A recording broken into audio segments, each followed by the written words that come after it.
دا کوم شی چې تاسو ولیدل تقریبا 400 لیتره شاوخوا شراب دي د 10مې حوزې په مربوطاتو کې د چارقلا په سیمه کې د بیبي عایشې په نامه یوه کوڅه ده. په دې کې د موږ نه ستړي کېدونکو مجاهدینو پرون ماښام کشف کړل، بیا یې سره د 2 کسانو ونیول، حوزې ته را انتقال کړل. فعلا تقریبا د دې دوسیه تکمیل ده. نو وروسته له دې نه به انشاءالله دغه مجرمین چې په نزد خدای تعالی باندې غټ مجرمین دي، موږ به خپل مربوط ارګان ته چې د امارت خوا ورته جوړ شوی دی معرفي کړو، نور به هغه خپل د قانون مطابق ورته جزا ورکا. عمي فیروز و عبدالرحمن شراب جور میکرد میفروخته، شراب میفروخته.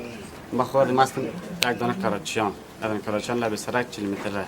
نه این کار ده کسی بکنه بد کنه، این کار کسی بکنه خلاف قانون است، این حرام است. نامم از فیروز و دمجان بنت صدمراد. به شراب 4 ماه میشه که جور میکنیم. این مواد مخدر است.